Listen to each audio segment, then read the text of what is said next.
Bueno, bueno, bienvenidos a los que perseveraron hasta el final.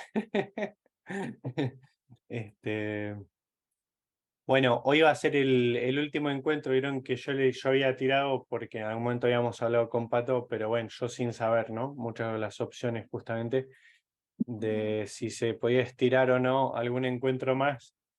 Y como acá muy generosamente la gente de la Comisión de Biblia lo que hace es, con los fondos que van logrando reunir y todo, van pagando el Zoom para los cursos.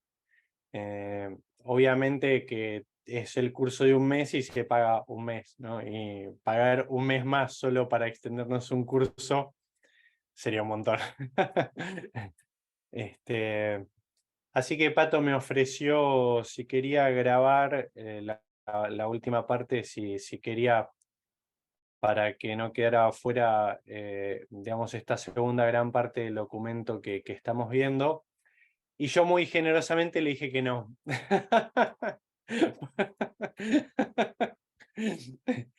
Eh, Vamos a mencionar algo hoy, pero porque realmente creo, o sea, me daba más bien pena no mencionar esa parte, a lo mejor no dedicarle tiempo más por ustedes y por esa neurosis de uno de no dejar algo incompleto, pero la verdad que es la parte que ya con todo lo que fuimos viendo e introduciendo, más fácilmente van a poder leer y digerir con algún elemento, así que yo doy algún elemento hoy al final, a lo mejor nos extendamos un ratito si alguno quiere quedarse y bueno, y chao, con eso estamos hechos. Este, Así que bueno, vamos entonces a ubicarnos en donde estábamos. Les voy a compartir el, el archivo con todos los dibujos y esquemas que venimos siguiendo. Ahí lo tienen. Bueno, en nuestro esquema de 4 encuentros, ya vamos a situarnos rápidamente. Vamos a cambiar acá. Llegamos hoy finalmente al tema de la configuración con Cristo. Ya pasamos por el planteo del tema de la felicidad, de la imagen, bueno, una introducción, la felicidad, la imagen de Dios. Y ahora vamos ahí a la configuración con Cristo. Sería como nuestro último gran tema.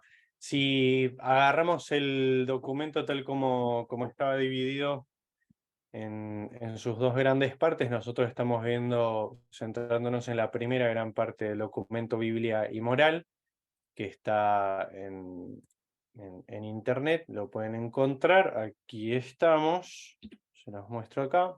¿eh? Hoy vamos a estar situados, me acabo de dar cuenta que lo dejé marcado en cualquier lado. Hoy vamos a estar parados, vamos a decir, en la segunda parte de la primera parte.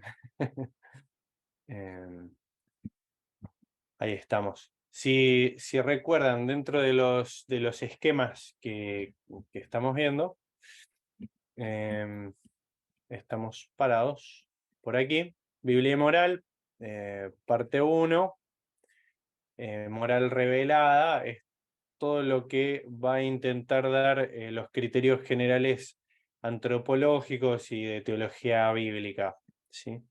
Eh, Antiguo Testamento, Nuevo Testamento, se divide esta primera parte. El Antiguo Testamento, habíamos dicho, que como dos claves, uno es la creación, ser creados a imagen y semejanza, y segunda clave, la alianza, las alianzas en el Antiguo Testamento.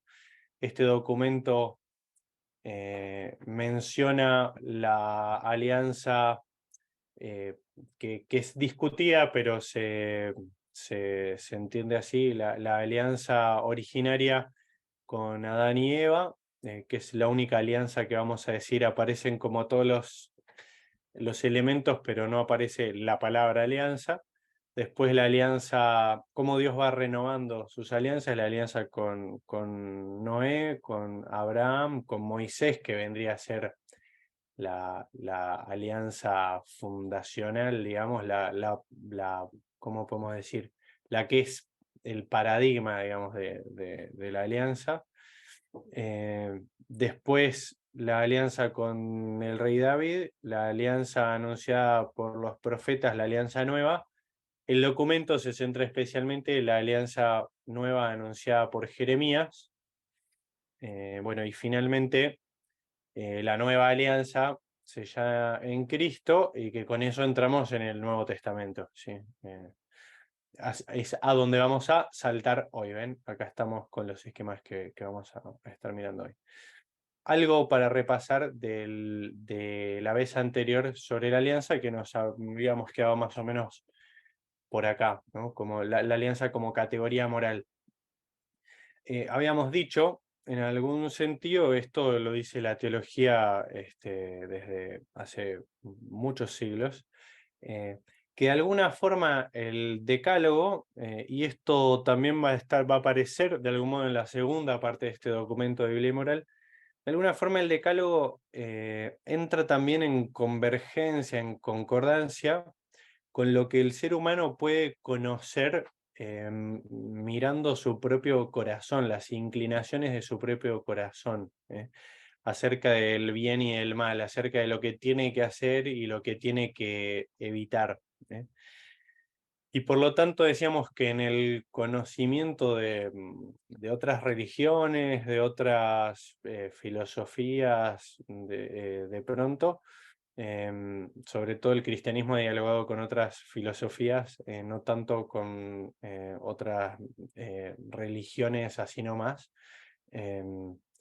Pero bueno, en el conocimiento racional, natural, del ser humano está la posibilidad de llegar, vamos a decir, al decálogo, ¿sí? Como una especie de ley natural, es decir, a la que es por medios naturales, con la asistencia de Dios en nuestra naturaleza, con la que contamos siempre, los que estamos en gracia, los que no están en gracia, los que conocen a Dios como lo conocemos nosotros y los que no lo conocen, todos cuentan con la ayuda de Él igual y con la imagen de Él en su propia naturaleza, por lo tanto con la luz de Dios en la propia conciencia. Así que por caminos más sencillos o más intrincados, de alguna manera se puede llegar a conocer el decálogo, ¿sí? Y por eso nos planteábamos la pregunta, bueno, ¿el decálogo es propiamente la moral revelada? O sea, la moral revelada, como decimos nosotros, se reduce o se simboliza primeramente en el decálogo, y entonces tendríamos que decir que no. Sé que para algunos capaz esta respuesta es demasiado nueva y fuerte, pero si el decálogo más bien es de ley natural, esto es Santo Tomás de Aquino, por ejemplo, que lo citan todos los moralistas del mundo, lo dice así: todos los preceptos del decálogo son de ley natural, son de alguna manera racionales, el ser humano reflexionando sobre sus propias inclinaciones, sobre lo que le pasa, puede llegar más o menos a él, ir madurándolo. Bueno, entonces, ¿qué es propiamente, ¿no? La pregunta entra en qué es propiamente lo de la moral revelada y cristiana, ¿no? Si no es eso. Bueno, en principio y primeramente, revelado en nuestra moral es todo lo que se refiere más directamente, no al comportamiento y a la ley, sino a Dios, a lo de Dios que no podríamos conocer si no fuera porque Él se nos muestra. Como se nos muestra, esto es lo que venimos llamando constantemente, a ver dónde está acá, lo que venimos llamando don, constantemente. El que viene y se nos muestra, se nos manifiesta, Y nosotros, a la moral entra como nuestra respuesta libre, ¿sí? Dentro de la donación de Dios también está la ley, ¿ok? Pero primero está la gracia, ¿sí? Que es Dios mismo donándose y donándonos su vida, su propio dinamismo, su familiaridad. La familiaridad que hay en la Trinidad, Dios la abre para que nosotros entremos también en esa relación, ¿no? Entonces, nos pide a nosotros cristianos una respuesta que implica acción, implica conversión, implica hablar de moral, nos pide justamente el hecho de que Dios, por ejemplo, se nos manifieste como un Dios que cuida constantemente del mundo y que no se olvida. O que Dios se manifieste como un Dios que constantemente es misericordioso y cercano a su criatura y no lejano. Un Dios que no solo es, como decíamos en las alianzas con los pueblos de la Mesopotamia alrededor de Israel, un Dios que no es solo testigo y garante de las alianzas entre pares, entre seres humanos, sino un Dios que es capaz de meterse él mismo en un pacto, en una alianza y realizar cosas a favor de su pueblo y comprometerse, ¿no? A hacer algo y cumplirlo, ¿no? Al punto de que su pueblo de algún modo le pueda hasta reclamar o pedir que se acuerde de su alianza, que no se olvide, que no rompa su alianza, por favor, a pesar de las agachadas de su pueblo, ¿no? Bueno, acá entra la novedad, podríamos decirlo revelado. El decálogo dentro de esa moral es revelado en el sentido de que como es difícil para el corazón oscurecido del ser humano por nuestra mirada enturbiada, ¿no? Por el pecado, por nuestras inclinaciones que no siempre van para donde es mejor, entonces Dios además nos ofrece el servicio de incluso hacernos más fácil de conocer aquello que tenemos capacidad de conocer por nosotros mismos. Quiero verles las caras, me siguen hasta ahí, ¿no? Lo que venimos diciendo, bien, está claro, ¿sí? Porque ya venimos haciendo camino en esta línea. Entonces esto es muy importante. Cuando hablamos de moral, nosotros no podemos empezar por tirar el decálogo como que fuera, no, lo más simbólico de nuestra moral y lo más listo, así, ¡pum! Sino que habrá que empezar por la gracia, por todo lo que hay de don en la revelación de Dios que nos compromete tremendamente. Nos compromete fuertísimo el don, ¿no? De Dios, semejante donación. Realmente nos deja la pelota de nuestro lado y nos pide hacer algo, ¿no? ¿Quién no se sentiría como movido, ¿no? Acá un ejemplo que si se los di, díganme y avísenme, pero yo creo que nunca se los di al final, me olvidé de dárselos. Lo tenía pensado para la vez pasada o para la anterior incluso. Nosotros tal vez de nuestra formación más tradicional a veces hemos alabado, no sé, la personalidad, por ejemplo, de ese juez, ¿no? De un juez que teniendo, la imagen así medio de película, por ejemplo, de Los Miserables, no sé, un juez siempre recto, siempre desapasionado y siempre frío, capaz de aplicar la norma a la situación sin que le tiemble la mano en ninguna circunstancia, ¿no? Que hizo justicia siempre así, y decimos, wow, qué virtuoso, ¿no? Qué tipo que no se inclinó ni a derecha ni a izquierda. Y bueno, vieron, también situación de película o de novela, de drama. En Harry Potter hay un ejemplo así, por ejemplo, me acuerdo. El juez finalmente de pronto comete un delito tremendo uno de sus hijos, ¿no? Y tiene él que juzgar, ¿no? Cae el caso en sus manos, ¿no? Y entonces tal vez desde la moral a que algunas veces se nos ha enseñado, tal vez se alababa al tipo que era capaz así desapasionadamente de agarrar y condenar a su propio hijo, ¿no? También desapasionadamente, bueno, como si fuera uno más, ¿no? Tal vez, pregunto, ¿no? Para que nos quedemos pensando y nos abramos a esta parte. Tal vez no habría que alabar a este tipo si llegada a esa situación no se le cayera toda la estantería de lo que hizo antes y pensara todos estos que yo condené con los que hice esto podrían haber sido mi hijo y nunca se me ocurrió y replanteara todas las categorías y claro, y el pobre hombre se va a plantear cómo nos pasa en nuestros caminos de conversión. El pobre tipo se va a plantear, entonces, bueno, ¿y qué va a esperar la gente ahora de mí? No van a esperar que yo condene a mi hijo y si no lo condeno, lo que se va a decir, miren, el juez que antes era recto e impasible, ahora se volvió y habrá que afrontarlo, pero no sería de alabar en realidad esa conversión, no sería lo que nos ofrece a veces eh, la vida como posibilidad, que nos vayamos ablandando. Eh, bueno, como gran pregunta moral, ¿no? Para hacernos, ¿me comprenden, no? Más o menos la línea que estamos marcando en el Evangelio y por eso, bueno, lo vemos a Jesús de esta manera y dice, yo no fui enviado por mi Padre para juzgar y condenar. Eh, Vine como don, ¿no? A revelar cuánto ama el Padre, ¿no? Cuánto los ama el Padre. Y en medio de eso se realiza efectivamente un juicio, es decir, un discernimiento, una separación.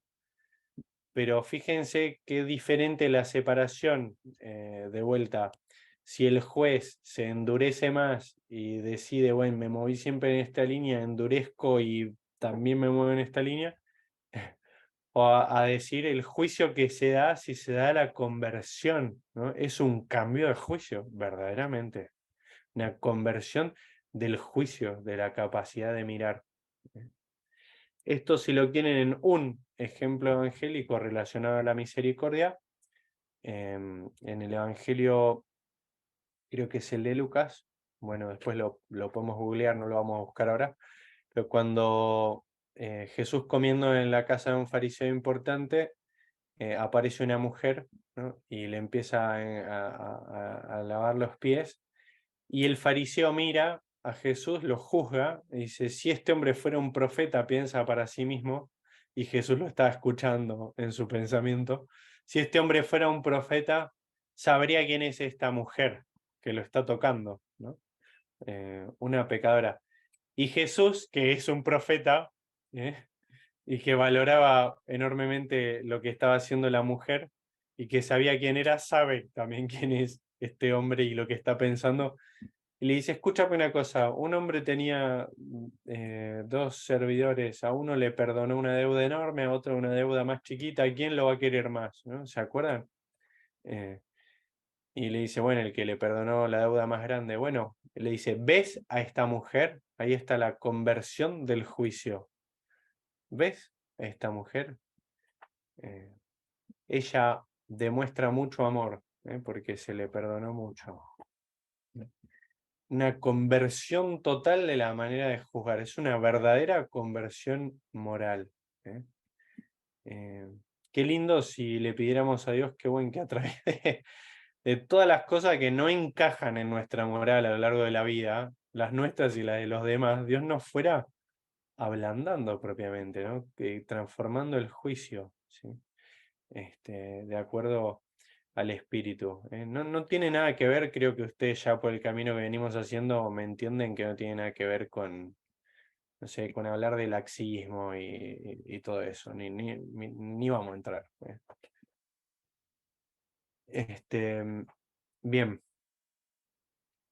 volvemos a nuestros esquemas. Fíjense que quedaba en el marco propiamente de la alianza este documento, por lo menos, plantea algo que pienso que un poquitín tal vez se podría discutir, más bien se podrían encontrar algunas interpretaciones, creo, más enriquecedoras. Plantea esto, en este marco teológico de las alianzas entre reyes, entre pueblos, perdón, creí que les estaba mostrando el dibujo y no se los estoy mostrando. En este marco teológico de la alianza, la libertad moral del ser humano no entra como un sí necesario y constitutivo de la alianza. En tal caso, o sea, si entrara la libertad del ser humano, si el sí del ser humano fuera necesario para que se establezca la alianza, se trataría de una alianza paritética, o sea, entre pares, entre contrayentes iguales. Acá el modelo que se toma, es cierto, digamos, el Antiguo Testamento toma el modelo de alianza entre dos partes que no son iguales. Entre un poderoso y uno que necesita, digamos, ser protegido y gozar de los beneficios que le puede ofrecer el poderoso. Por lo tanto, el que impone las condiciones es solamente el poderoso. El otro está medio obligado a decir y sí. ¿Sí? Como se pueden imaginar ustedes, el Nuevo Testamento avanza muchísimo más en esto, de manera notable. Casi podríamos decir a este respecto de manera escandalosa, ¿no? Porque Dios viene a hacerse un par nuestro para hacer la alianza nueva y definitiva, ¿no? Y podríamos decir, se termina convirtiendo en una alianza entre pares, al punto que lo que caracteriza la moral del Nuevo Testamento, de la Nueva Alianza a la que vamos a ir ahora, son los consejos, no las leyes, los mandatos, los mandamientos, ¿no? Sino los consejos del amigo que tiene capacidad de mover, no por imperar, no por dar una orden, una ley, sino que tiene capacidad de mover porque tiene acceso al corazón del amigo. ¿Sí? Jesús se presenta como el amigo que con su gracia, con la gracia del Espíritu Santo, tiene acceso al corazón de los amigos. Entonces ya no nos llama esclavos que cumplen leyes sin saber del todo las razones de sus señores, sino que nos llama amigos porque nos da a conocer su corazón y abriéndonos ampliamente su corazón, la familiaridad del corazón de Dios, nos mueve el corazón a adherir a lo que Él nos presenta, nos inclina el corazón a sus preceptos.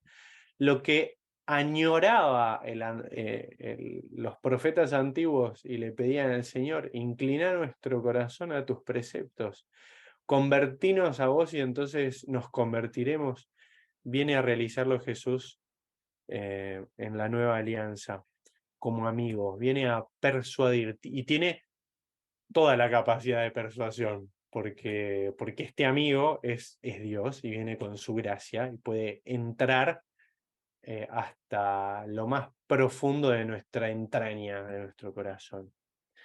Me siguen hasta acá, digamos, el cambio de mentalidad que implica esto, ¿no? En lo profundo. Es fuertísimo. En el documento, en la segunda parte, esto está reflejado. Después se los voy a mostrar un poquitín. Entonces, ahora sí, pasemos acá en el esquema. Se los dejo primero en genérico y ahora nos acercamos. La segunda parte de la primera parte del documento, donde vamos a estar ahora, se los comparto. La nueva alianza en Jesucristo como último don de Dios y sus implicancias morales, ¿sí? Y entonces vamos a dividirlo así muy a grandes rasgos, porque no lo podemos ver todo así. Va a tratar, por un lado, la venida del reino de Dios, que podríamos decir que en nuestro esquema, la venida del reino, si bien el evangelio del reino se dice que es el evangelio de Mateo, según San Mateo, vamos a poner acá, para que les quede. Es el evangelio que tiene como tema central el reino. Se podría decir que la nueva alianza como la cercanía del reino de Dios, en el documento refiere a los 3 evangelios sinópticos, ¿sí? Mateo, Marcos y Lucas, ¿sí? Pero si lo quieren, principalmente a Mateo, ¿eh? El reino.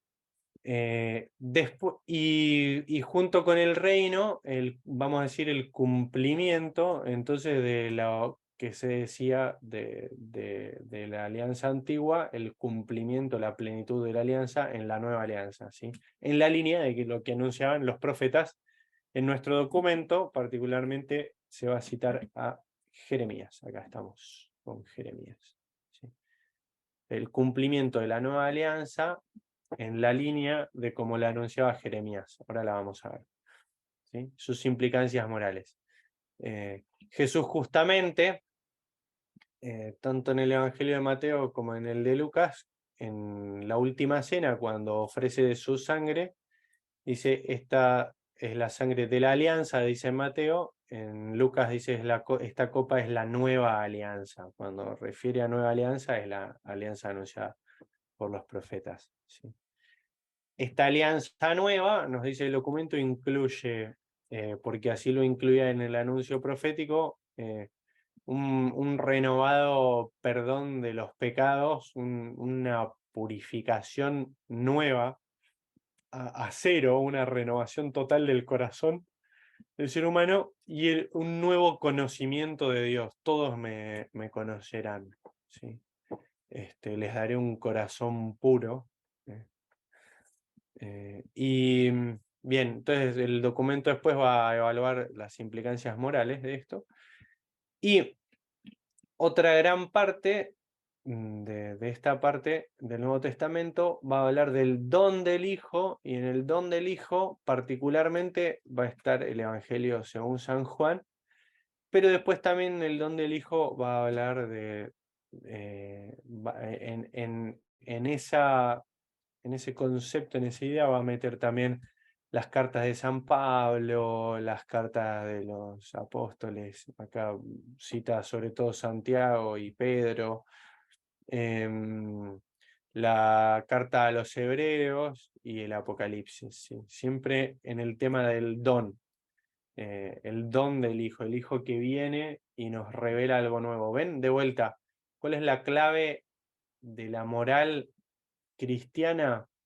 No la ley, la ley, el imperativo moral, el deber, la respuesta entra segunda. Lo primero es el don de una persona que se nos ofrece, que se nos ofrece en alianza nueva, y ahora en alianza, vamos a decir, de pares, interpelando realmente nuestra libertad. Nuestra libertad no queda, o sea, a pesar de ser segunda respecto al don, no queda en segundo plano, es interpelada directamente, y de algún modo hay alianza si decimos que sí, si nos animamos al desafío, si le tomamos la mano.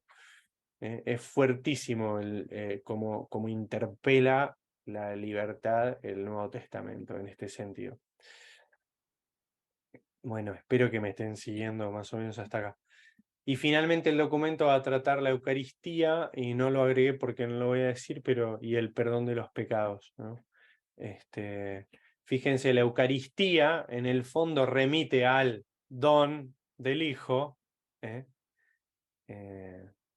Y al mayor conocimiento de Dios, si lo resaltamos acá,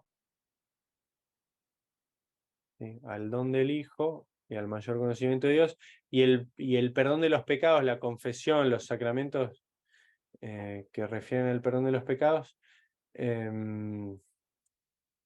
acá se refiere justamente a la restitución, vamos a decir, de la alianza, del pacto, ¿no? A la restitución de algo roto en algún sentido, ¿no?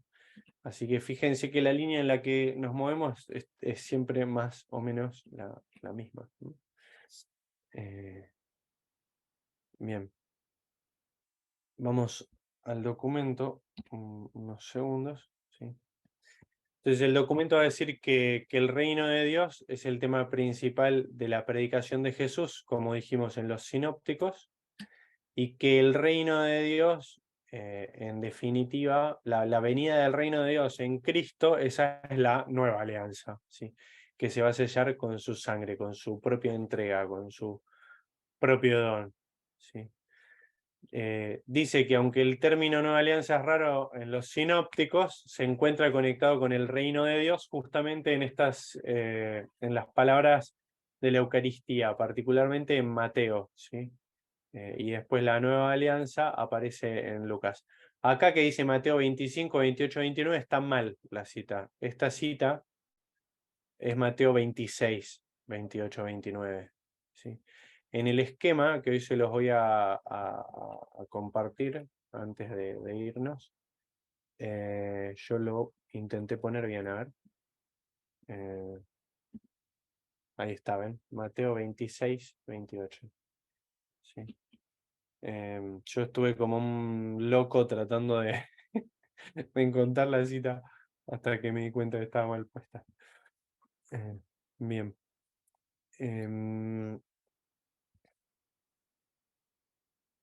Acá avanzamos. El anuncio del reino de Dios, sus implicaciones morales. Fíjense, en el fondo Jesús lo que anuncia es que viene Dios a gobernar, a reinar, ¿sí?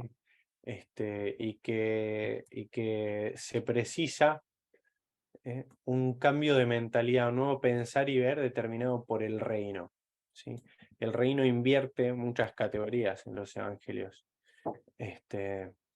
Que en una fe consciente viene reconocido en su plena realidad, ¿no? Bueno, descubrir el reino presente, ¿sí?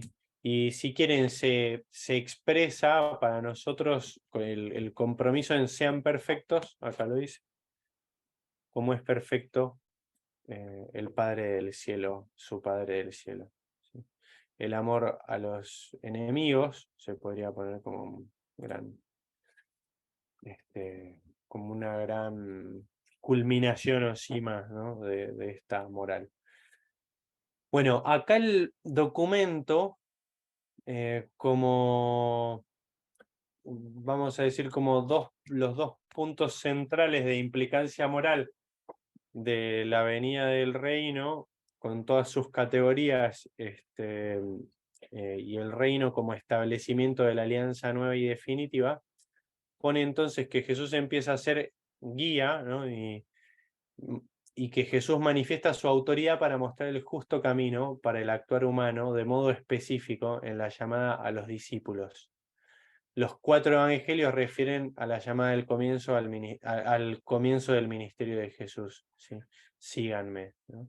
Y entonces Jesús después se va a presentar como el maestro que va enseñando.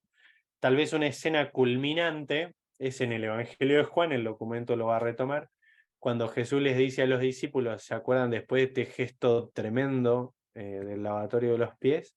Dice, ustedes me llaman maestro y señor, tienen razón, porque lo soy. Si yo que soy el maestro del Señor les he lavado los pies, entonces también ustedes, cuanto más, tienen que lavarse los pies unos a otros. Imitar lo que hace Jesús, sus discípulos, porque Él es su maestro, Él es el guía. ¿Sí? Acá voy a agregar algo yo, que no lo dice así el documento, pero ahora voy a agregar enseguida. ¿Sí? Y el segundo punto que pone, ¿sí? Siempre refiriéndonos a los sinópticos, Mateo, Marcos, Lucas, las bienaventuranzas, que como ya las vimos la otra vez, no las vamos a ver hoy, pero fíjense en el fondo cómo las bienaventuranzas, si las repasáramos, vuelven a cumplir las esperanzas de la alianza antigua, ¿no? Vamos a decir, la alianza de siempre, ¿sí? De Israel. Todo lo que estaba encerrado en las promesas y bendiciones de la alianza. Van a poseer el reino, van a poseer la tierra, ¿sí? Finalmente van a estar, van a habitar, vamos a decir, su casa propia, van a estar como en casa con Dios, tremendo, ¿sí? Pero esto llega de una manera nueva que no pensaban los antiguos, ¿sí? Bueno, entonces entra de vuelta Jesús como guía de las bienaventuranzas. Yo acá quiero rescatar algo que está en el esquema y que les voy a mostrar, que lo anoté yo, porque el documento lo hice, pero a mi criterio después no lo explotó mucho. El documento decíamos que rescata que la nueva alianza se da según los términos según está anunciado por el profeta Jeremías. Y cita el documento Jeremías 31-34. Así que los invito a ver Jeremías 31-34. Acá, fíjense, acá estamos en el libro del profeta Jeremías, en el capítulo 31. Vamos a ver estos versículos. Llegarán los días, oráculo del Señor, en que estableceré una nueva alianza con la casa de Israel y la casa de Judá. No será como la alianza que establecí con sus padres el día en que los tomé de la mano. Fíjense qué imágenes tiernas igual, la antigua alianza. Los tomé de la mano para hacerlos salir del país de Egipto. Mi alianza que ellos rompieron, aunque yo era su dueño. Oráculo del Señor. Esta es la alianza que estableceré con la casa de Israel después de aquellos días, oráculo del Señor. Pondré mi ley dentro de ellos y la escribiré en sus corazones. Yo seré su Dios y ellos serán mi pueblo. ¿Ven la pertenencia mutua otra vez? Y sigue, ya no tendrán que enseñarse mutuamente. Fíjense esto que es llamativo. Diciéndose el uno al otro, conozcan al Señor. ¿Sí? Del tema de, vamos a decir hacia lo bruto, porque habría que profundizar más, pero hacer apologética de la ley. Porque todos me conocerán, del más pequeño al más grande, ¿ven? Todos me conocerán, lo que lo decíamos recién. Oráculo del Señor, porque yo habré perdonado su iniquidad y no me acordaré más de su pecado. El perdón de los pecados, el conocimiento universal de Dios. ¿Sí? Pero fíjense, en lo que se basa esto es en que la base de esto es que Él va a poner su ley dentro de ellos, la va a escribir en sus corazones. San Pablo va a decir, ya no en tablas de piedra, sino en los corazones. Por eso acá lo explotamos en este hermoso dibujito, en la idea. Y quiero detenerme un poquito acá en lo que implica de verdad para una moral renovada desde el Nuevo Testamento, una moral cristiana.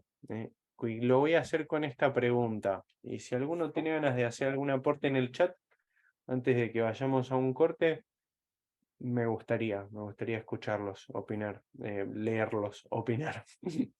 Este, la pregunta sería esta. Cuando nosotros pensamos en la moral, ¿no? Y en la necesidad de enseñar la moral cristiana, ven que vamos a volver a la cámara donde me veo un poco más grande, un poco más importante. La necesidad de enseñar la moral cristiana, de transmitirla, de ser claros, de discernir, no es que da todo igual. No es que el mandamiento del amor, por ejemplo, es bueno, sí, amá y bueno, después hacer lo que te pinte, porque. Pero, escuchen esto y leemos opiniones. Esta es la gran pregunta. ¿Es necesaria la autoridad de alguien? Por ejemplo, que venga Jesús, ¿no? Porque es Dios y es la autoridad a decirnos, che, miren, les digo la posta, hay que ir por allá. ¿Es necesario eso? Porque el ser humano, si no hay alguien que diga, muchachos, a ver, esto es así, vamos para allá, el ser humano tiende cada uno a hacer lo que quiere, entonces esto es un viva la pepa, o sea, si nadie dice vamos para allá, esto cada uno busca su propio interés y chao. Entonces es necesario que alguien diga para allá. O, escuchen bien, más bien el ser humano dentro de su inclinación puesta por Dios, porque es imagen de Dios, tiende, de hecho, a cierto orden y a organizarse y a buscar el conocimiento de la verdad, ¿no? Y de la ley, y por lo tanto tiende a formularla y a buscar también quien vele por ella, y busca organizarse y ponerse bajo la cabeza de un guía, ¿no? Que diga también para allá, ¿no? Em, ¿Se entiende? Tiene que haber un guía, porque si no, cada uno se va para donde quiere y se va todo para el tomate. O hay guía porque en el fondo concuerda con lo más profundo del ser humano, que se tiende a organizar, ¿no? También. Según la concepción que tengamos y de acuerdo a lo que respondamos, implica una concepción del ser humano, ¿no? No es, vamos a decir, gratuita la respuesta que demos. Supongo que ya me están comprendiendo para dónde estamos yendo a parar.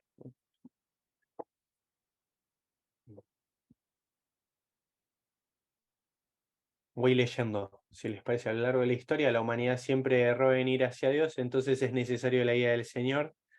Ven, ahí entra un poco el conocer y sí, acusar recibo de la realidad del pecado y del mal que sí está, del corazón que yo decía hoy, enturbiado, ¿no? Que a pesar de la inclinación genérica, ¿no? Al bien y a hacer el bien y evitar el mal, que todos tenemos en algún modo, sin embargo, le pifiamos, ¿no? Entonces, viene bien también que Dios venga con su autoridad y como conocedor del corazón humano, decir, che, muchachos, esto es lo que ustedes anhelan, miren, se los voy a presentar en su esplendor, ¿no? Eh, Sigo. Creo que tiene que haber un guía. Bueno, alguien decía la segunda opción, concuerdo especialmente con eso. Creo que tiene que haber un guía, dice alguien, que no que imponga, sino que colabore en el descubrimiento de los valores intrínsecos del ser humano, ¿no? Los valores profundos, los anhelos profundos. ¿Eh? Coincido con la segunda opción, en nuestro interior trabaja la gracia y Dios nos da esa libertad de elegir. Esto es clave. Si creemos los cristianos que, que la segunda opción es la más válida y la que más concuerda con nuestra visión del ser humano, es porque estamos teniendo en cuenta no al ser humano solo encerrado en sí mismo, sino al ser humano en el que misteriosamente opera la gracia de Dios, claramente, ¿sí? Además de que está el pecado, pero mucho más sobreabunda y opera la gracia de Dios, que guía e inclina interiormente. ¿Sí? Eh, la guía hoy es la comunidad, todos desde el bautismo, habita en nuestros corazones, pero siempre está bueno que de vez en cuando haya quien ponga los puntos, ay, se me fue, perdón, los puntos en las IES, ¿sí? Buenísimo, ¿no?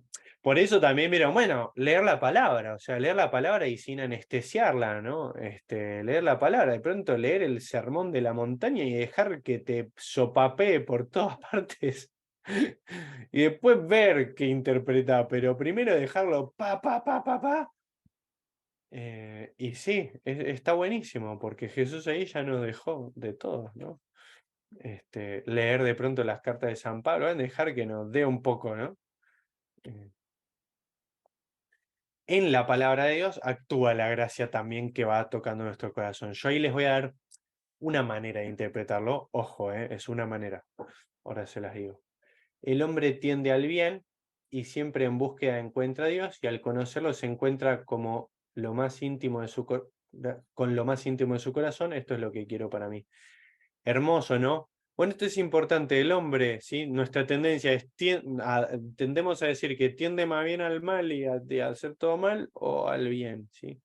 Si decimos que siempre prima la gracia, más bien Dios está haciendo evolucionar al hombre y a la historia hacia el bien de alguna manera, pero sin embargo interpela nuestra libertad, ¿no? Y nuestra libertad está herida y está el pecado y está este misterio de contradicción en el corazón humano, que creo que el que mejor lo dijo fue San Pablo, ¿sí?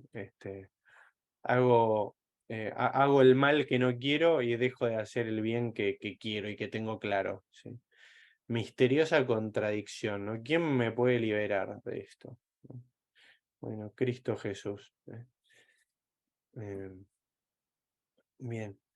Acá quiero decir algo, entonces, bueno, acá esperen, leo alguna más. El hombre busca el guía, por ejemplo, Israel esperó tener un guía para salir de Egipto, Moisés formó la comunidad, fue elegido por Dios para ser el líder, ¿sí?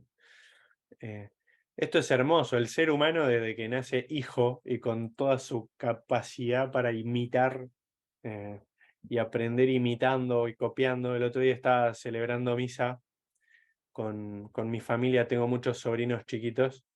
Y mi sobrina más chiquita me ve abrir las manos y sola, sin darse cuenta, está abriendo las manos. Y estamos predispuestos a dejarnos guiar, ¿no? Que alguien nos guíe, que Dios nos guíe, no va en contra de nuestra libertad, es una de nuestras predisposiciones más profundas. Está en nuestro profundo ser filial, ¿no? Ser guiados, siempre, ¿no? Hasta el final de nuestra vida. Tal vez por eso el ser humano en algún punto a veces, digamos, y nos asombremos de que sea tan manipulable, ¿no? De ir atrás de cualquiera, pero hay algo en la predisposición filial más profunda, ¿no? Cuando Dios como Padre bueno se nos revela y nos toma la mano para guiarnos, eso toca algo de lo más profundo nuestro también, ¿no? Confiar y realizar su voluntad en esa confianza, no atenta contra nuestra libertad, ¿sí? En el amor. Eh, la condición humana es imperfecta y la guía de Dios siempre estuvo presente desde el Nuevo Testamento para enderezar los caminos cerrados. Coincido con la segunda opción. Dios es amor, ¿cómo no seguirlo? Yo creo que todos tenemos interiormente la claridad de las cosas, pero en la libertad de obrar a veces los seres humanos metemos la pata, nos alejamos de Dios, Dios siempre nos espera. Tenemos que ampliar la mentalidad hacia los no creyentes y a los hombres de buena voluntad. Hermoso. La segunda opción, el Señor dejó una iglesia, actúa a través de la conciencia y de su iglesia. Bueno, ahí vamos todos más o menos, veo que vamos en la misma sintonía, ¿sí? Por eso ustedes quedaron en el curso y los otros no volvieron, ¿vieron?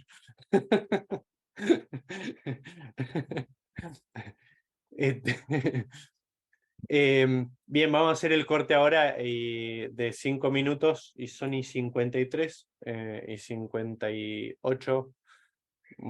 Volvemos, nos tomamos un descansito y volvemos con lo último. Bueno, acá estamos de vuelta con todo, para terminar con todo, pum para arriba.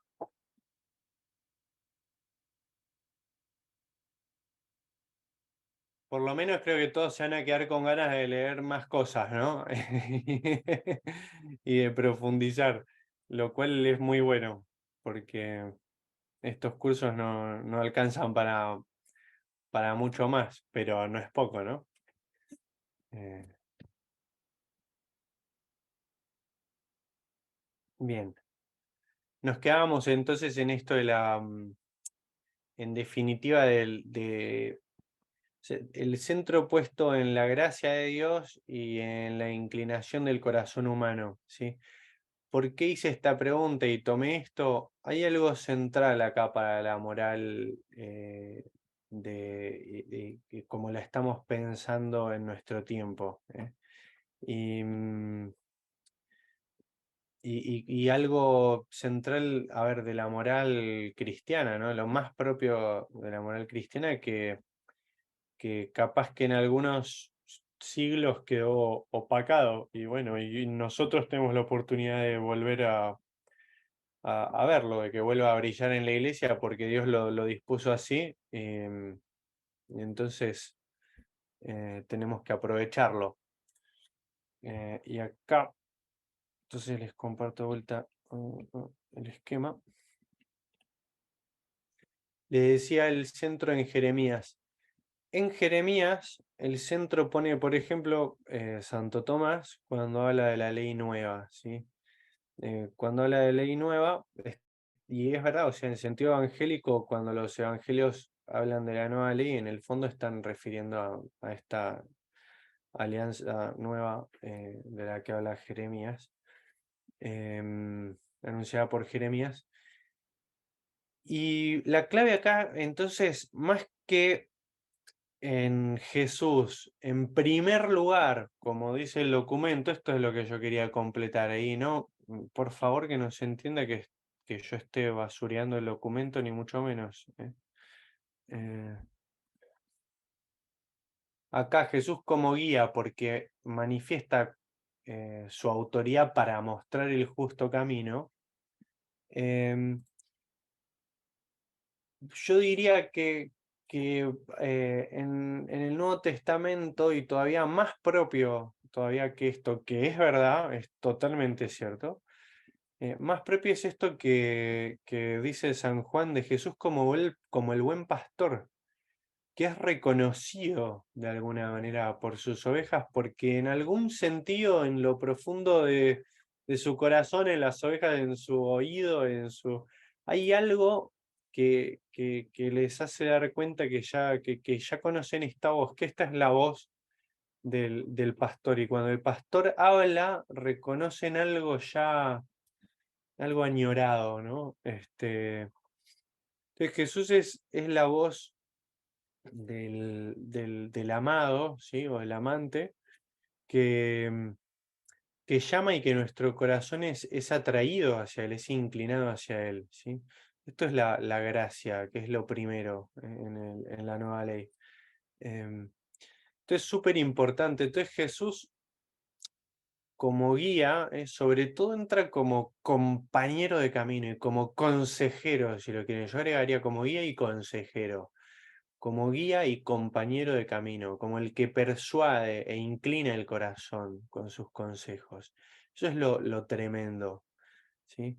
De vuelta, lo propio del Evangelio, así lo va a decir Santo Tomás, son los consejos, ¿sí? Del amigo que conoce el corazón del amigo y que es capaz de persuadirlo e inclinarlo, ¿sí?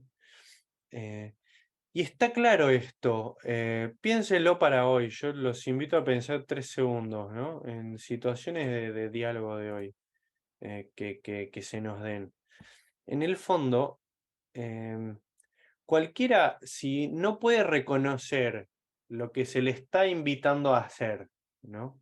Si no lo puede reconocer en su conciencia, en su corazón, como algo provechoso para sí mismo, no lo puede tomar como bueno, ¿se entiende? O sea, en algún lado, esto que se nos está invitando, se nos está diciendo, tiene que coincidir con la inclinación de nuestro corazón, con aquello a lo que se inclina nuestro corazón.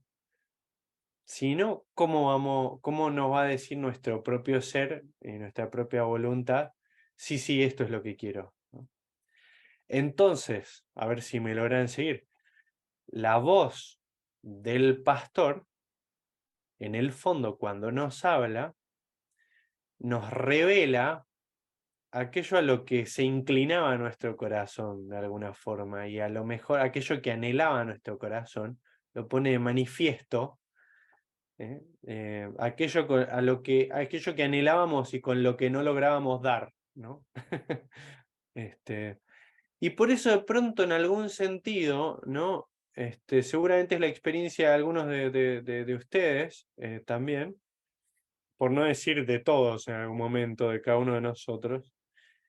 Leemos la palabra de Dios, leemos alguna exhortación, alguna invitación de Jesús y reconocemos ahí esto es lo que yo anhelaba vivir, esto es por lo que yo anhelaba jugármela, ¿no?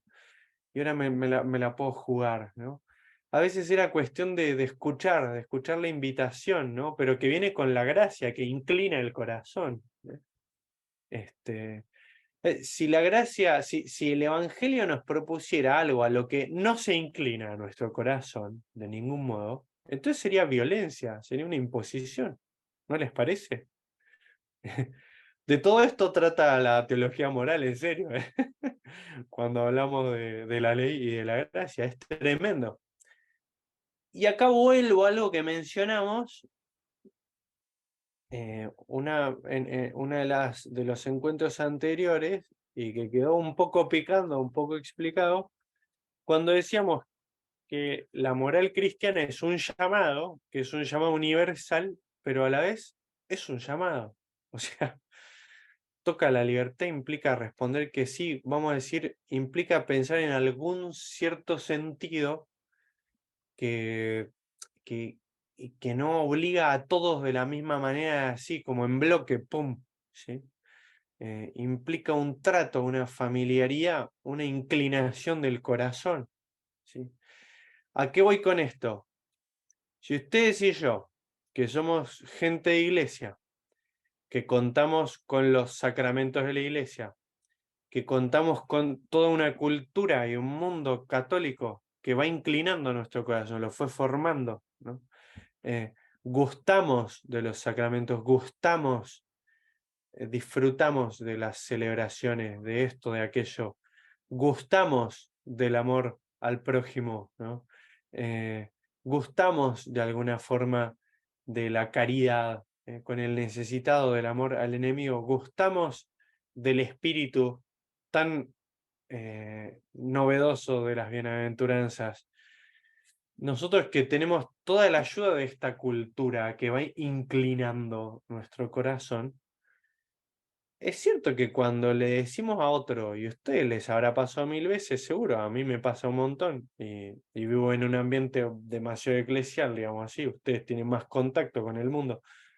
Cuando alguien nos escucha a veces, ¿no? No sé, sus sobrinos, hermanos, otra gente en el trabajo, ¿no? Y dicen, yo no podría vivir lo que vos vivís, yo no podría vivir la exigencia de vida que vos vivís, los valores, estos valores del Evangelio, esto del perdón, esto del amor, esta entrega así, yo no podría, ¿no? ¿Y qué habría que decir, ¿no? Juzgar de esa persona? Bueno, está bien, vos porque te gusta la comodidad, el camino fácil y simplemente eso. Y con eso estamos expresando nosotros que nosotros elegimos el camino difícil y que somos unos terribles héroes, lo cual es dramático afirmar, porque entonces cuando invitamos a alguien a vivir nuestra moral es, che, vení, te invito a un camino buenísimo, es el más difícil, ¿sabes? Eh, te invito al camino más difícil. Buen súper eslogan para poner ahí, ¿no? O tenemos que reconocer el tremendo don de la gracia que nos presidió a nosotros y nos fue inclinando el corazón. Dios que nos tomó de la mano y nos dijo, hijito mío, muy querido, te quiero, te voy a mostrar todo mi amor, te voy a ir mostrando el camino, te voy a ir enseñando, ¿no? Y decir, wow, pará, mirá todo lo que recibí y este pobre tipo no recibió nada, ¿no? ¿Cómo empiezo por irle regalando todo esto que, que permita que Dios también se glorifique en su vida, en su corazón y se vaya inclinando su corazón, ¿no? A la respuesta generosa, ¿no? A este Dios? ¿Me siguen la mentalidad que estamos planteando? Porque es tremendo, ¿sí? Y claro que tenemos que planteárnoslo, ¿no? Eh, si en cambio de vuelta viene la persona y nos dice así, y nosotros el primer juicio que le largamos es, bueno, claro, sí, pues a vos te gusta la vida cómoda, vos sos un facilista, yo soy un héroe en cambio. Y nosotros solo acabamos de cavarnos la fosa para que el otro no pueda pasar del otro lado. Como que le estamos nosotros mismos diciendo, che, mirá, sí, la verdad, si te haces cristiano, la verdad que vas a ser un esforzado infeliz, como yo. Mejor hace otra cosa. Triste mensaje. No, bueno, por supuesto estoy haciendo caricaturas de todo esto, ¿no, gente? Porque yo mismo también cada tanto me enojo y caigo después también en decir, loco, todos están tan cómodos y quieren el camino fácil y los quiero matar a todos, pero bueno. Este, tenemos que respirar hondo y pensar, ¿no? Descubrir dónde estamos parados. Por eso, bueno, esto, yo simplemente quería complementar acá, vuelvo, que Jesús no principalmente manifiesta su autoría, que la tenía, que era que imantaba hacia la gente. Pero la autoridad que tiene, si lo quieren, viene de la amistad, del amor. Tiene autoridad sobre el corazón de los suyos porque le pertenece su corazón. Es la autoridad de vuelta que tiene el papá o la mamá que quieren mucho a sus hijitos y tienen ganada su confianza. Es la autoridad del maestro que se ganó el corazón de sus discípulos, ¿sí? No es el que exige confianza ciega porque es la autoridad acreditada y dice vamos para allá, síganme porque quédense tranquilos porque yo soy la autoridad acreditada, ¿sí? En última instancia, ¿qué acredita hasta el final la autoridad de Jesús? Su don, su entrega en la cruz, ¿sí? Si lo quieren, vale la pena seguirlo y animarse y jugarse la apuesta moral porque el tipo dio la vida en la cruz, donó su vida, nos dona su espíritu y con eso nosotros podemos también ser fortalecidos y se ve inclinado nuestro corazón a la respuesta. ¿Sí? Bien. Bien, acá después entonces si seguimos en el documento, lo estamos siguiendo, ven acá ya en la clave del Evangelio de Juan, ¿sí? La clave es el don, si ya salimos de la clave, vamos a decir, alianza nueva, el don del Hijo, ¿sí? Como expresión del amor salvador de Dios. Y entonces acá toma tres categorías, podríamos decir, dos o tres. Bueno, la venida de Jesús, o sea, la donación del Hijo en cuanto que viene a nosotros a entregarse, y los signos en el Evangelio de Juan, los signos y los discursos que vienen a revelar a Dios, ¿ven?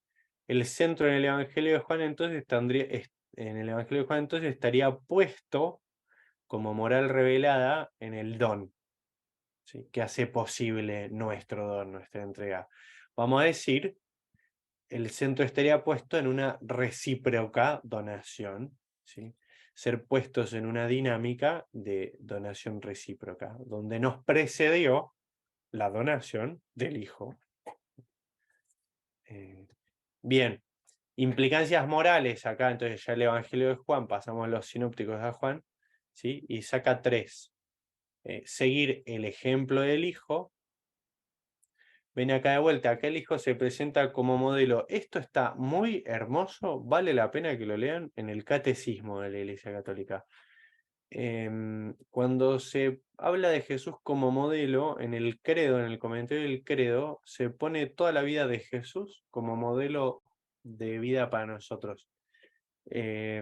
Después en la parte moral del catecismo va a volver a decirlo, pero creo que está hermosamente puesto en el credo. Cuando trata la vida de Cristo, los misterios de la vida de Cristo, va haciendo todo el tiempo como una unión entre lo que hace Cristo y la invitación a que nosotros respondamos. Yo creo que es un hermoso tratado de moral esa parte, que no es justamente la parte moral del catecismo, pero sí, tiene una gran implicancia moral. Es la parte del credo, que es la primera parte del catecismo, la parte dedicada a los misterios de la vida de Cristo. ¿Sí? Cristo como ejemplo a seguir. ¿Sí? Acá vendríamos nosotros a ser como los hermanitos menores que siguen el ejemplo del mayor, pero tienen que dejar que el mayor, el primogénito y el mayor, les abra paso con su propio cuerpo, con su propia entrega, y entonces sí, los menores nos envalentonamos detrás de él, ¿no? Bien, como dice el Evangelio de Juan, ¿no? Cuando Jesús le quiere lavar los pies a Pedro, Pedro dice, pero ¿cómo vos me vas a lavar los pies a mí? Y dice, si no te lavo no vas a poder compartir mi suerte, seguir mi ejemplo. Y entonces Pedro le dice, bueno, entonces las manos y la cabeza, ¿no? También. Eh, para poder compartir su suerte, para poder seguirlo hasta donde él va a ir, a donde yo voy, ahora ustedes no me pueden seguir, pero después me van a seguir. Para poder seguirlo en su entrega, para poder seguir el ejemplo del Hijo, se tiene que entregar el primero, tiene que donarse. Cuando Él nos done su amor, entonces vamos a poder imitarlo, ¿sí? Esta imitación, ¿hasta qué punto llega? Esto no es propiamente de Juan, sino va a ser después de las cartas de San Pablo, y si acá ya entonces salteamos los otros 3 puntos del Evangelio de Juan, va a llegar hasta la configuración con Cristo, ¿sí? No es imitación de Cristo, ¿sí? Con perdón de la, ¿cómo es? De un gran clásico, ¿no? De la espiritualidad, la imitación de Cristo de Tomás de Kempis. Acá esto llega hasta la configuración con Cristo, la identificación, ¿sí? Con esto casi que quiero cerrar ya esta parte del Nuevo Testamento, aunque queda mucho para leer para ustedes, ¿sí? Pero con esto, miren, ¿se acuerdan que decíamos que ser a imagen de Dios, como decíamos al principio? Esperen que voy a ponerles el esquema. Ser a imagen de Dios, desde el Nuevo Testamento ya se interpreta como que Dios, desde la creación, tiene la imagen de su Hijo encarnado, ¿no? Cuando piensa en nuestra imagen. Entonces, hay un llamado universal en ser imagen de Dios a reproducir la imagen de Cristo, aunque no conozcamos a Cristo, pues está en el pensamiento de Dios, ¿no? Hacia ahí. Pero fíjense esto qué hermoso. ¿Se acuerdan que más al principio habíamos hablado que una moral en clave de felicidad, de vida plena? Me agarró, me empezó a picar la garganta, ya se me va a ir pasando. Tiene que ver justamente con nuestros deseos, nuestras tendencias, nuestras inclinaciones profundas, y el llegar a poseer de alguna manera algo, aquello que anhelamos. Nos mueve el dinamismo interior de llegar a poseer lo anhelado, ¿no? Y fíjense, lo que deseamos poseer en última instancia, lo que estamos llamados a poseer, es la plena imagen y la plena semejanza con la imagen de Dios. Eh, y la posesión, vamos a decir, no en sentido intelectual. Poseemos en imagen un montón de cosas intelectualmente, no la posesión intelectual de Dios. La posesión real, disfrutar de Él. Ven que eso coincide con la amistad. Disfrutar de Él, poseerlo como se posee los que se aman. Y en Cristo tenemos la posibilidad, entonces, de poseer la imagen de Dios según su naturaleza, participada, ¿sí? Según cierta participación en su naturaleza. Porque Cristo participa en nuestra naturaleza para hacernos a nosotros partícipes de su naturaleza divina. Entonces podemos llegar, o sea, es una locura, la configuración con Cristo, si volvernos su figura, por la gracia, puede llegar al punto o sea, quiere llegar al punto de la participación en su naturaleza, según su naturaleza, que se supone que solo corresponde al Hijo con el Padre y al Espíritu Santo con los dos, porque comparten la misma naturaleza. Me comprenden, ¿no? Me siguen hasta ahí, veo sus caras para que digan, si sí o no, estoy tratando de dejar ahí como abierto, ¡boom! Lo más zarpado, ¿sí? Y entonces el modo de obrar del Evangelio, desde nuestro interior, desde la gracia que toca nuestro corazón, es el modo de obrar según la naturaleza participada de Dios. O sea, de ser como dioses, lo que quisieron conseguir a Adán y Eva, pero mal, porque ya lo tenían participado en la gracia. Los engañó la serpiente, eran como dioses, pero sí había dicho que eran como dioses, eran imagen y semejanza. Pero se nos ofrece de una manera locamente nueva y profunda, ¿sí? Como camino. tan profunda, tan más allá de lo que soñaba el Antiguo Testamento, que en el fondo los padres de la iglesia ya se plantean, bueno, Cristo en este sentido, de alguna manera hubiera venido igual, más allá de la existencia del pecado, ¿no? Digamos, como que hay tal plenitud que creemos que Dios la tenía soñada para el ser humano de alguna manera, desde siempre, ¿no? Más allá de la redención, o sea, supera el tema de la redención, esto, ampliamente. Es tremendo lo que produce esto para nuestra moral. Gracias por la recomendación del vaso de agua. Saben que cuando me agarra esto, porque bueno, vieron que uno ya se conoce, no, hasta en misa alguna vez me pasa y no hay vaso de agua, no hay nada. Es seguir hasta que, bueno, si sobrevivo, sobreviví. Esta vez sobreviví nuevamente.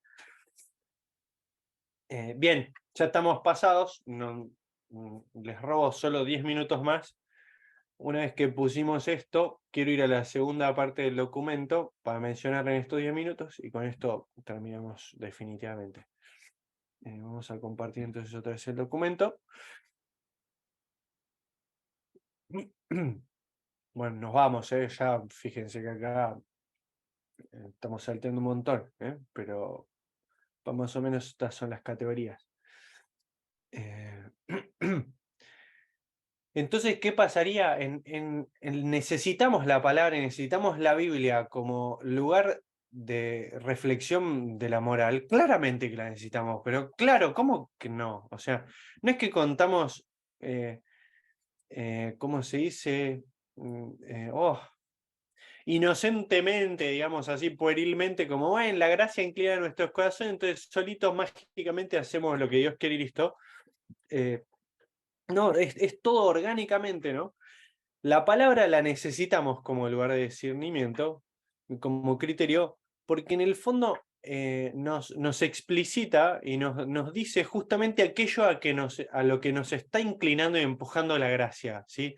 Pone en palabra en algún punto, es una forma de interpretarlo, ojo, pero eh, en algún punto, en la palabra, cuando la escuchamos en la misa, cuando nos sentamos a leerla, cuando la reflexionamos, cuando la estudiamos en un curso de Biblia, nuestro corazón encuentra y ve explicitado aquello que está realizando la gracia, de hecho, en nosotros, ¿no? Entonces se potencia, ¿no?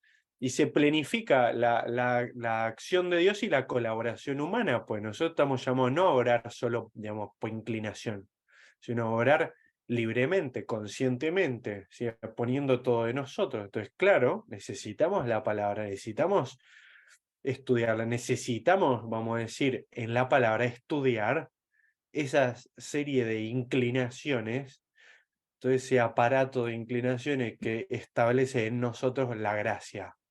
Claro, claro. No podemos dispensarnos de leer la palabra, de leer la Biblia, de estudiarla. Bien, entonces, vamos ahora, ya acercándonos a la segunda parte, acá. Segunda parte, algunos criterios bíblicos para la reflexión moral. Yo solo punteo, así nomás, pero quiero que vean, van a ver que en el fondo, esta parte no es la que más conforme a mí me deja, pero sin embargo va muy también en la línea de lo que venimos diciendo. No se aparta. ¿Sí? Fíjense, dice, bueno, plantea estas preguntas fundamentales esta segunda parte. ¿Y qué hacer cuando la Biblia no da respuestas completas? ¿Y cómo integrar los datos bíblicos cuando para elaborar un discurso moral sobre tales cuestiones es necesario recurrir a las luces de la reflexión teológica, de la razón o de la ciencia? Porque evidentemente Jesús no dijo nada sobre el uso del celular, qué sé yo, ni sobre la inteligencia artificial, ni sobre tantas cosas, ¿no? Fíjense que acá aclara, ¿no? Cómo integrar los datos bíblicos, ¿sí? Pero en una reflexión que es teológica, también es de la razón o también es de la ciencia. ¿Eh? Ojo, todo a la vez, orgánicamente. Entonces, esto va a plantear dos criterios fundamentales y después varios criterios complementarios. ¿Sí? Primer criterio fundamental es lo que vimos esencialmente, conformidad con la visión bíblica del ser humano, ¿sí? O sea, la antropología que tenemos de fondo. Nosotros tenemos una visión del ser humano revelada, es decir, sobre todo se nos ha revelado la tremenda dignidad del ser humano, el tremendo llamado, la tremenda vocación. Entonces, una moral, una reflexión moral que siempre tenga de base y jamás pase por alto la terrible vocación del bicho que tenemos adelante. ¿Sí? Esto es esencial. El primer criterio fundamental. Bien, sigo, ¿sí? Acá entonces siempre va a poner datos bíblicos, orientaciones para el día de hoy. Bueno, esto lo pasamos por alto, ¿sí? Segundo criterio fundamental, junto con este primero, la dignidad, la imagen del ser humano, creados de imagen y semejanza de Dios. El segundo criterio fundamental es conformidad con el ejemplo de Jesús. Pero con el ejemplo de Jesús, otra vez, ¿en qué sentido? En que el tipo tiene autoridad y nos dice, imiten lo que yo hago así, ustedes hagan así. No, conformidad con el ejemplo de Jesús, porque, volvemos a nuestro esquema hermoso, porque Jesús viene a revelar al hombre, al propio hombre. O sea, Dios hecho hombre, miren acá, ¿se acuerdan? Habíamos citado de Gaudium et Spes. El misterio del hombre solo se esclarece en el misterio del Verbo encarnado. Porque Adán, el primer hombre, era figura del que había de venir, es decir, Cristo, nuestro Señor. Cristo, el nuevo Adán, en la misma revelación del misterio del Padre y de su amor, manifiesta plenamente el hombre al propio hombre y le descubre la sublimidad de su vocación. Entonces, conformidad con el ejemplo de Jesús, con la vida de Jesús.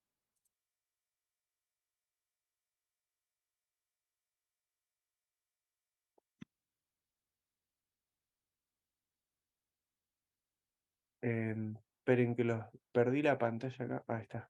Me están viendo, ¿no? Sí. En un momento me vi tildado y pensé que se había podrido todo.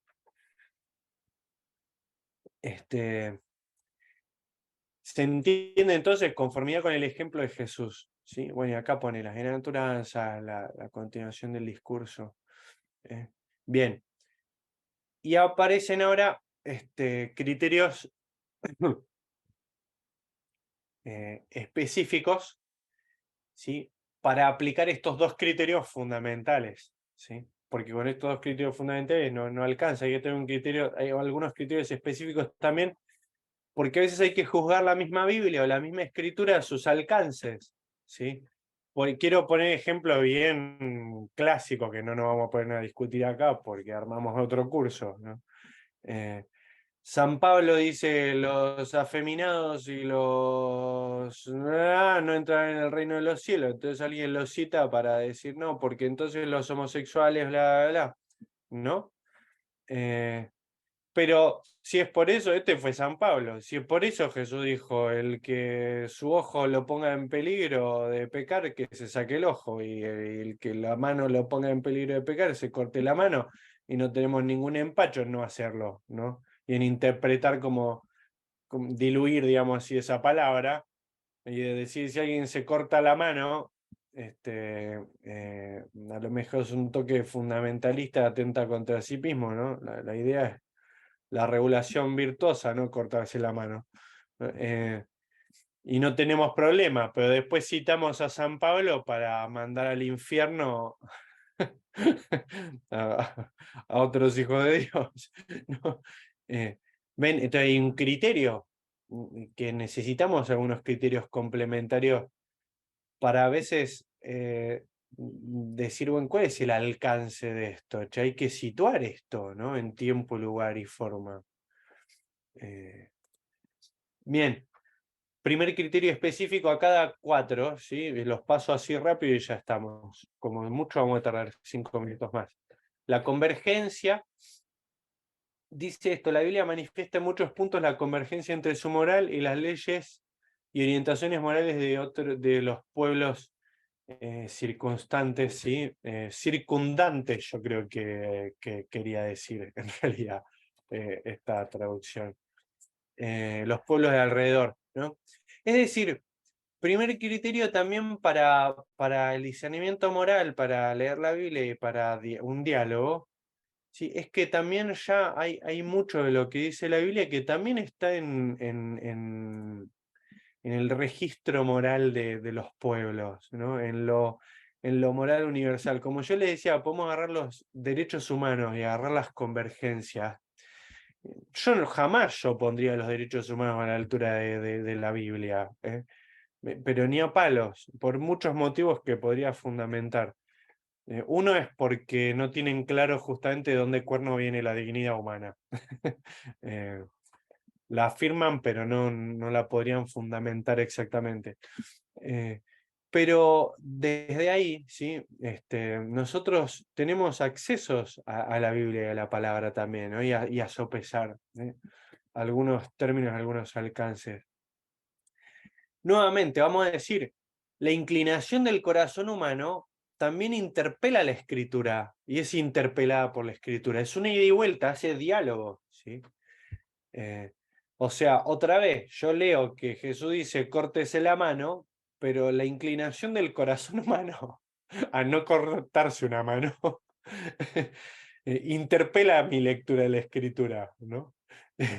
Este, San Pablo dice esto o aquello sobre las mujeres, pero la inclinación del corazón humano también, la sabiduría de los pueblos, ¿no?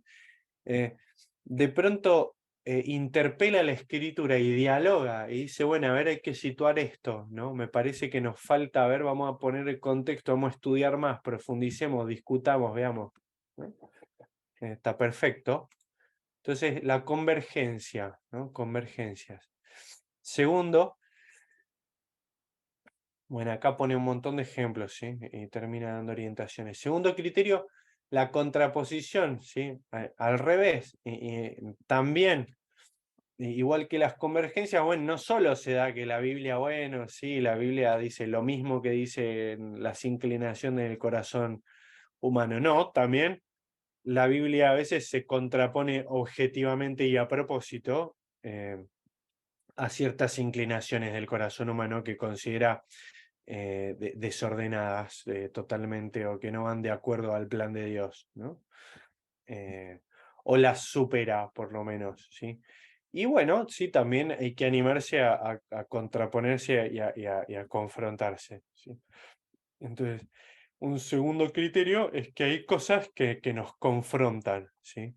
Acá por donde va la cosa, por donde yo les decía, cuando nos sentamos a leer, qué sé yo, el Sermón de la Montaña y nos pega 8 sopapos, el criterio de contraposición ahí es importante. Hay que dejar un rato que la palabra se nos contraponga a como veníamos viviendo hasta ayer a la tarde, nos haga un poquito de violencia y de fuerza.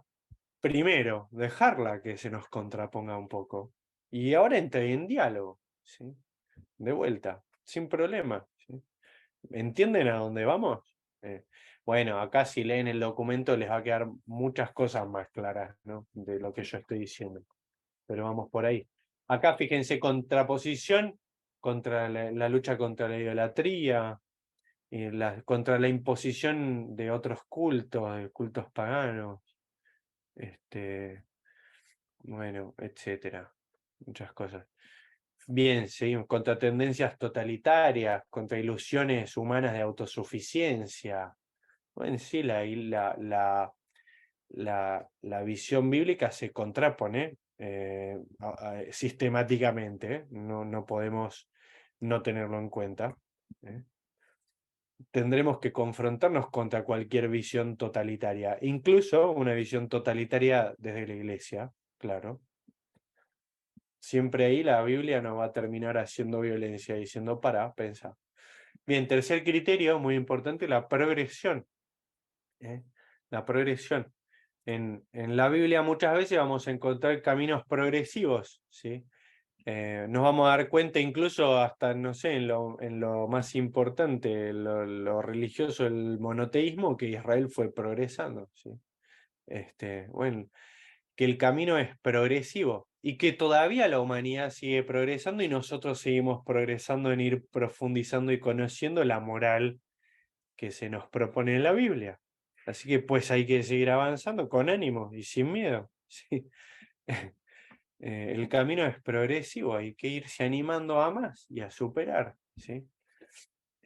Y seguimos progresando y muchas veces en nombre de la moral de la Biblia vamos a decir pavadas también, ¿no? Y bueno, y después nos vamos corrigiendo. Acá hay una mirada que se contrapone a esto, que muchas veces se enseñó, y es que la Biblia, que la iglesia en moral no se confunde. Que cuando dice todo está malo, listo, no se equivoca nunca más. ¿Sí? Y bueno, hay que cuestionar según esta visión progresiva, ¿sí? De la escritura, que muestra que se va progresando, ¿sí?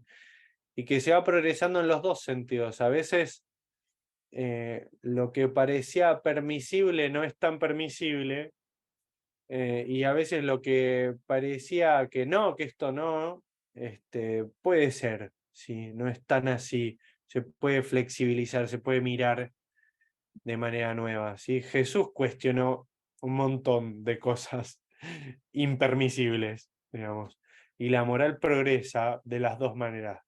A veces se ha enseñado que no, que la moral como no se equivoca, pues la iglesia es infalible. Bueno, hay que ver de qué manera es infalible cuando la iglesia es la moral, ¿sí? Ojo, ¿no? Lo dejo ahí porque nos meteríamos en discusiones mucho más profundas. Pero la progresividad, ¿sí?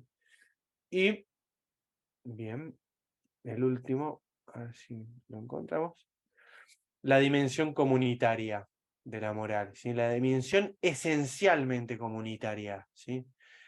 Que no es un llamado para la santidad nuestra de una perfección de mirarnos al espejo, ¿sí? Que esto es Dios para hacer familia, para hacer un pueblo, para hacerse un pueblo, ¿sí? Y que la moral sobre todo nos pone en relación con los demás. Entonces no podemos proclamar una moral que nos aísle de los demás, ¿sí? La moral de la época de Jesús había ido como segregando al pueblo elegido de los demás pueblos.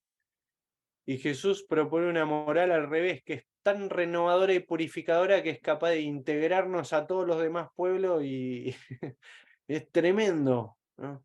Tremenda la amplitud de la mirada.